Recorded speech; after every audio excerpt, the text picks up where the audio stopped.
Artística Divertido, canal do YouTube. Hoje é dia de obras incompreendidas e a gente vai falar então de uma pintura que pertence aí ao Renascimento do Norte, né? A Renascença no norte da Europa, como a gente chama. E essa pintura é tanto uma cena de gênero, que então mostra aí uma cena cotidiana, o que é muito frequente nas pinturas dessa época do Renascimento do Norte, desses artistas que a gente chama de primitivos flamencos, que a gente ainda vai ver melhor o que é em um outro vídeo. E essa pintura também é repleta de símbolos aí que mostram aí todo um moralismo e que mostram aí as vaidades humanas, a riqueza, né, o dinheiro, a avareza e tal, em oposição à religião, que seria aí considerado virtuoso. E vai se tornar muito frequente nas pinturas dessa região. No século seguinte, as pinturas chamadas de vaidades, que justamente falam aí sobre esse tema que a gente vai ver um pouco melhor nessa pintura.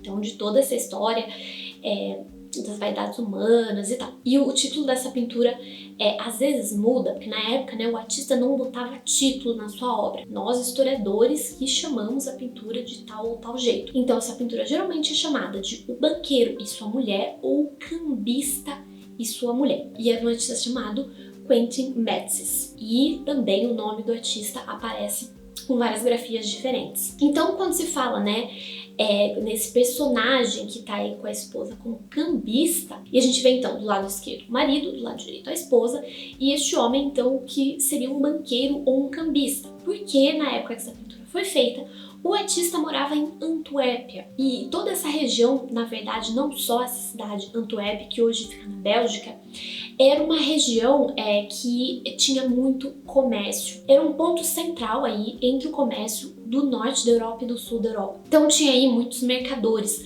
muitos banqueiros que estavam aí negociando os mais diversos produtos com moedas dos mais diversos locais. Então esse personagem aí, o cambista, né, quem faz aí o câmbio das diversas moedas, troca as diversas moedas, era um personagem aí central, né, para poder se haver esse comércio. Então, a gente vê aí uma cena da época, né, no interior da época, os personagens vestindo roupas da época e tal. E a gente tem, então, toda essa interpretação moralista quando a gente vê que a esposa, ela está lendo um livro, mas ela está distraída da leitura e olhando ali para as moedas que o marido está contando. E este livro a gente vê por uma figurinha que está aí desenhada no livro, que parece ser a Virgem Maria com Jesus, que então é um livro religioso. Então, talvez uma Bíblia, um livro de horas. Ou seja, ela tá aí distraída da religião, né, da fé e tal. Então, algo virtuoso para olhar ali o dinheiro que o marido está contando. Então, esse dinheiro que tem relação com essas vaidades humanas,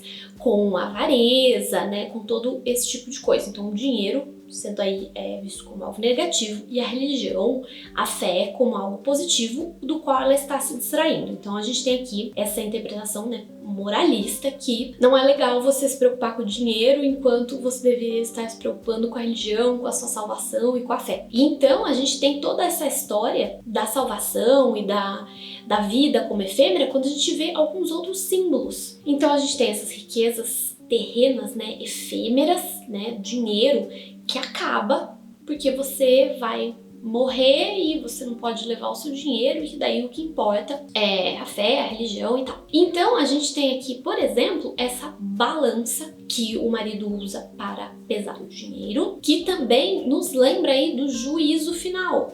Então, justamente, né, toda essa história de pesar aí os pecados das pessoas, ver quem foi bom, quem foi ruim e tal. Um símbolo que aparece aí em algumas representações, por exemplo, do Apocalipse. E em cima da mesa, a gente tem também um recipiente que está cheio de pérolas. Pérolas que, além de serem muito valiosas, são também ligadas à luxúria, né? Um outro pecado, além da avareza. E do lado das pérolas, tem um recipiente de vidro.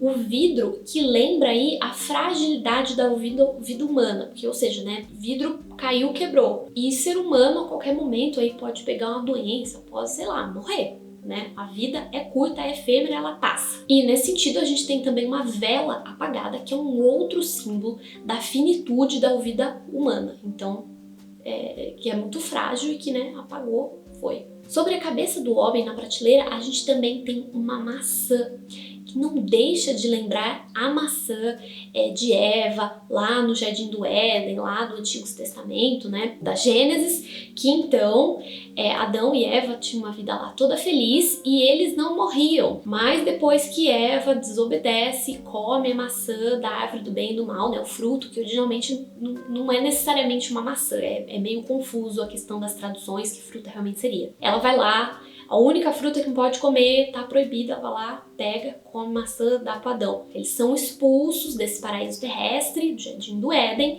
e eles se tornam mortais.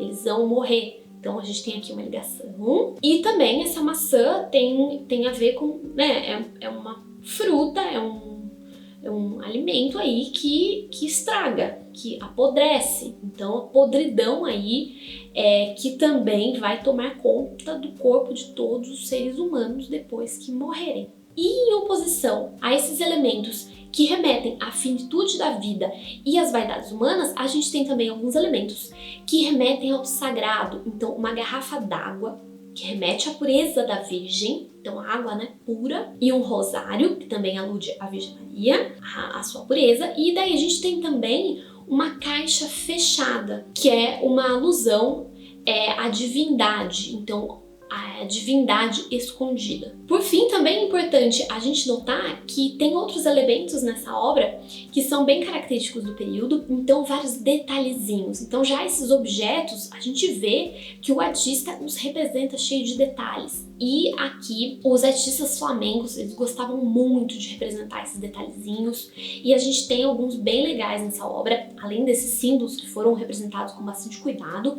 Então a gente tem, por exemplo, um espelho que está em cima da mesa e que mostra super pequenininho, então, uma janela com um homem, que então ele estaria refletindo aí uma outra parte que a gente não tá vendo dessa cena, né, uma parte que não está no enquadramento aí da pintura, que então é essa janela que ilumina esse cômodo e que tem um homem.